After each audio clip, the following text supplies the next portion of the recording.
आप सभी का एक बार फिर पीएचडी क्लासेस में। गाइस देखिए, एसएससी सिलेक्शन पोस्ट फेज 12 के तो अभी जल्दी ही रिजल्ट जारी हुए हैं, तो बहुत से बच्चे उसमें बिजी हैं। कैसे कैसे स्क्रूटनी अपनी भेजें ऑनलाइन जो अपलोड हो रही है, तो उसके बारे में भी मैं अभी आपको बताऊंगा। क्या आप गलती ना करें जिससे कि आप जो है रिजेक्ट हो। और फिलहाल अभी मैं सबसे पहले ये बता देता हूँ कि जो फेस 11 के बच्चे हैं, बहुत सी पोस्ट ऐसी हैं जिनका भी डीवी होना बाकी है, क्योंकि आपको पता ही है कि इन पोस्टों में 1.5 से 2 साल लग जाता है डीवी होते हुए, स्क्रूटनी के रिजल्ट आते आते और ज्वाइनिंग होते होते जो है आपके 1.5 से 2 साल लग जाते हैं। और उनकी 1.5 से 2 साल तक कंटिन्यू अपडेट देने वाला एकमात्र चैनल यही है जिसे आप इस समय देख रहे हो। ठीक है, तो भाई इसे चैनल से जुड़ जाना। अगर आगे भी अगर आपको अपडेट चाहिए, अगर आप फेज 12 में अगर स्क्रूटनी में पास हुए हो या स्क्रूटनी अगर आप भेज रहे हो, ठीक है। तो सबसे पहले अपडेट तो ये है कि भाई ये कुछ पोस्टें ऐसी हैं फेज 11 की जिनकी डीवी के शेड्यूल जारी हुए हैं। ये जैसे डाटा प्रोसेसिंग असिस्टेंट ग्रेड 1 है, जिसमें 329 कैंडिडेट्स को बुलाया गया है। 10 से 12 तक इनके जो है डीवी होंगे और ये इन्होंने वेन्यू दे रखा है, इस वेन्यू पे आपको जाना है। बिल्कुल भी अपडेट देखिए मिस मत करना, क्योंकि अगर आपने हल्की सी भी अपडेट मिस करी तो आप सीधा अपने डीवी से बाहर हो जाएंगे और आपका जो है सीधा क्या हो जाएंगे, आप पोस्ट से बाहर हो जाएंगे। ठीक है, और दूसरी क्या है, NR 25-223 है, गर्ल्स कैडेट ये इंस्ट्रक्टर की पोस्ट है। इस बार फेज 12 में भी काफ़ी आई थी ये। ठीक है, तो इनकी 9 से 10 के बीच में होगा। ये यहाँ पे पोस्ट मतलब इन्होंने दे रखा है वेन्यू, इस पे आपको जाना है। और NR 27-923 मल्टीटास्किंग स्टाफ की जो है ये NI में माली की थी, तो इसमें 280 बच्चों को जो है बुलाया है और ये हेडक्वार्टर जो है यहाँ पे दे रखा है। कुल 677 बच्चों को इन्होंने जो है शेड्यूल जारी करा है। तो भाई ये 677 बच्चे टाइम से पहुँच जाना। ठीक है, आगे हम देख लेते हैं और भी इन्होंने शेड्यूल जारी। कुछ बच्चे और हैं जो NR से ही हैं। NR 32-723 इसका पोस्ट कोड है, स्टाफ कार ड्राइवर के, जिसमें 7 वैकेंसी है और उनका डीवी कब होने वाला है, 13 तारीख को उनका डीवी होने वाला है। तो भाई ये बच्चे बिल्कुल ध्यान दें, बिल्कुल एक एक चीज़ सही से, जो आपको एडमिट कार्ड आएंगे उनमें सब चीज़ पढ़ के जो जो डॉक्यूमेंट आपने स्क्रूटनी में डाले थे उनको लेके जाना और अच्छे से अपना डीवी करवाना, फिर आपका फाइनल सिलेक्शन के चांस बढ़ जाएंगे आपके। ठीक है, अब मैं बात कर लेता हूँ फेज 12 वाले बच्चों के लिए। तो भाई फेज 12 वालों के लिए किन किन बातों का ध्यान रखना है और कौन कौन बच्चे जो है रिजेक्ट होंगे, उनके बारे में मैं आपको अभी बता देता हूँ। और जब स्क्रूटनी का रिजल्ट आएगा, जब आप मुझे बताना कि अगर ये चीज़ ना हुई हो तो, क्योंकि भाई 1.5-2 साल से पूरा फेज 11 जो है ना, फेज 11 और फेज 10 मेरा स्क्रूटनी का रिजल्ट बताने में चला गया कि कौन कौन बच्चे रिजेक्ट हुए हैं, कौन कौन एक्सेप्ट हुए। क्योंकि बहुत से जितने बच्चे मेरे चैनल पे हैं सब जानते भी होंगे फेज 11 वाले, मैंने एक एक चीज़ बिल्कुल डिटेल में बताया था कि किन किन चीज़ों पे रिजेक्ट हो रहे हैं। तो वो ही गलती फेज 12 वाले ना करें, इसलिए मैं अब आपको दोबारा बता देता हूँ। सबसे पहले क्या है, ये जो नेम मिसमैच हो रहे हैं, ये जो नेम क्या हो रहे हैं, मिसमैच ये जो हो रहे हैं आपके, इनको भी रिजेक्ट ये कर देते हैं पहली बारी में। दोबारा बारी में इनको जो है मौका देते हैं और उसके बाद अगर आप ठीक करवा के देते हैं तो जब ये आपको क्या करते हैं, सिलेक्ट करते हैं।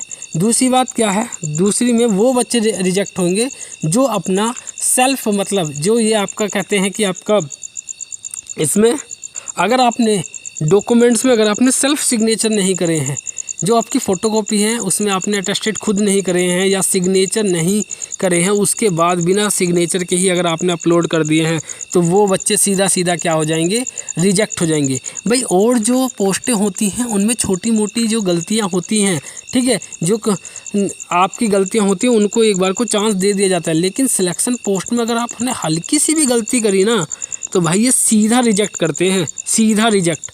इसलिए ये इतने गुना बच्चों को बुलाते हैं, जिससे कि क्योंकि ये रिजेक्शन जो इनकी लिस्ट आती है ना, वो बहुत ज़्यादा आती है। कभी कभी तो ऐसा होता है जैसे इन्होंने ये मान लो 1000 बच्चे अगर इन्होंने सेलेक्ट किए हैं ना, तो 1000 के 1000 भी जो है रिजेक्ट कर देते हैं। इन्हें इन सब चीज़ों से कोई फ़र्क नहीं पड़ता कि इनको रख लें या थोड़ी बहुत गलतियाँ रख लो, नहीं, ये सीधा रिजेक्ट कर देते हैं, सीधा क्या कर देते हैं, रिजेक्ट कर देते हैं। सबसे ज़्यादा वो वाले बच्चे रिजेक्ट होंगे जो कास्ट सर्टिफिकेट या EWS सर्टिफिकेट या OBC सर्टिफिकेट, इन सब के सर्टिफिकेट में अगर आपने क्रूशियल डेट से अगर आपके पहले के सर्टिफिकेट नहीं है ना, और अब फॉर्मेट भी अगर आपका ठीक नहीं है जैसा इन्होंने बताया है, तो भी ये क्या करेंगे, आपको रिजेक्ट कर देंगे, बिल्कुल भी आपको चांस नहीं देंगे। और बच्चे को वो भी रिजेक्ट होंगे जिन्होंने अपना एक्सपीरियंस एक्सपीरियंस डिटेल अगर आपने जब आपने फॉर्म फिल किया था और उसमें आपने एक्सपीरियंस डिटेल जो है आपने मेंशन नहीं की है, मेंशन अगर आपने उसमें नहीं की है अपनी एक्सपीरियंस डिटेल, तो भी आपको क्या करेंगे, रिजेक्ट कर देंगे ये। भले ही आपने बाद में एक्सपीरियंस सर्टिफिकेट लगा दिया हो, एफिडेविट लगा रहे हो आप, चाहे कुछ भी, तो भी आपको क्या कर देंगे भाई, रिजेक्ट कर देंगे। ठीक है, ये मेरा एक्सपीरियंस है खुद का। ठीक है, इसलिए मैं कह रहा हूँ कि ये गलती आप बिल्कुल भी ना करो।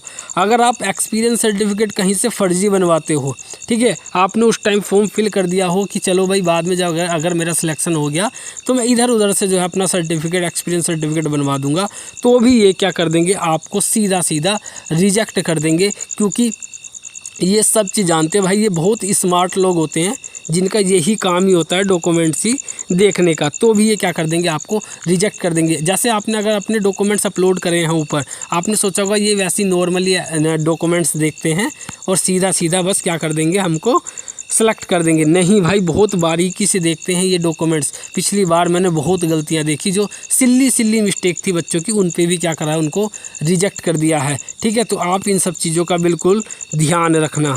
ठीक है, आगे मैं बात कर लेता हूँ। और रही बात एजुकेशन क्वालिफ़िकेशन की, अगर आपकी एजुकेशन क्वालिफ़िकेशन भी अगर आपकी हल्की सी भी अगर मिसमैच कर रही है, ठीक है, अगर हल्की सी भी, अगर आपको कहीं पे अगर बीएससी मांगा है और आपने कहीं पे अगर बीटेक के सर्टिफिकेट लगा दिए हैं, ठीक है, बीटेक लगा दिया है, तो भी क्या कर देंगे, ये आपको रिजेक्ट कर देंगे। ठीक है, मिसमैच अगर आपकी एजुकेशन क्वालिफ़िकेशन हो रही है तो भी ये सीधा क्या करेंगे, आपको रिजेक्ट कर देंगे। ठीक है, इन सब चीज़ों का ध्यान रखना मेरी, और मेरी बात ये आज भी आप नोट कर लेना। और जब स्क्रूटनी के रिज़ल्ट आएंगे तो मैं इसी चैनल पे, अपने चैनल पे यही वीडियो आपको दिखाऊंगा, और जब मैं आपको बताऊंगा कि देख लो जो मैंने बोला था वही उसी सेम फॉर्मेट पे देखो आपको क्या करा है, रिजेक्ट किया गया है। ठीक है, तो ये गलती अब आप बिल्कुल भी ना करना। ठीक है, और बाकी और बच्चों को मैं ये भी बता देता हूँ कि जैसे अगर आपका मोर देन 1 पोस्ट पे अगर आपका सिलेक्शन हो रहा है, एक से ज़्यादा अगर पोस्ट पे सिलेक्शन हो रहा है, तो भाई बहुत ज़्यादा कन्फ्यूजन रहती है। मेरे पास काफ़ी कमेंट आते हैं, ठीक है, और मैं कमेंटों के ही रिप्लाई देता रहता हूँ अधिकतर बच्चों को, सबको देता हूँ यार, क्योंकि मुझे पता है कि जितने बच्चे बहुत ज़्यादा परेशानी में रहते हैं बच्चे, उस समय जब वो स्क्रूटनी या कोई भी फॉर्म फिलअप कर रहे हैं या स्क्रूटनी भेज रहे हैं ऑनलाइन, की मेरे से एक भी गलती ना हो जाए, इसलिए जैसे ही आप कमेंट करते हो मैं तुरंत ही चाहता हूँ कि तुरंत ही आपकी प्रॉब्लम का रिजोल्व करूँ और तुरंत ही आपका क्या दूँ, जवाब दूँ। ठीक है, तो इसलिए मैं अधिकतर कमेंट देता हूँ यार, कम से कम 500-600 कमेंट मेरी 2-3 वीडियो पे आ गए हैं। ठीक है, और मैंने अधिकतर सबकी जो है रिप्लाई भी दिए हैं। बाकी अभी भी अगर आपकी कोई डाउट है तो इस कमेंट में, इस वीडियो में कमेंट कर देना भाई, मैं सीधा आपके जो है रिप्लाई दे दूंगा। बाकी जिसका मोर देन 1 पोस्ट पे अगर सिलेक्शन होता है ना भाई, तो उस पर फिर खुद पे डिपेंड होता है कि वो कौन सी पोस्ट को चॉइस करना चाह रहा है। जिस पोस्ट को आप चॉइस करना चाह रहे हो, जब आपके पास कॉल लेटर आएगा उसी पे को आप सीधा जाके ज्वाइन कर लेना। बाकी जो एक दो और जो पोस्ट हैं आपकी, उन पे आप मत जाना भाई, ये टोटली आप पे डिपेंड रहता है। ये नहीं कि आपका उनका बर्डन रहता है कि आपको भी ज्वाइन ही करनी है। ठीक है, तो ये बात है। बाकी आपको मैंने बता दिया। कोई डाउट हो तो भाई कमेंट कर देना, वीडियो अच्छी लगे तो भाई लाइक कर देना, और फ्यूचर के लिए अपने इन सभी प्रोसेस के लिए, अपडेट के लिए चैनल पे जुड़ जाना। ठीक है, thank you so much for watching my video. Thank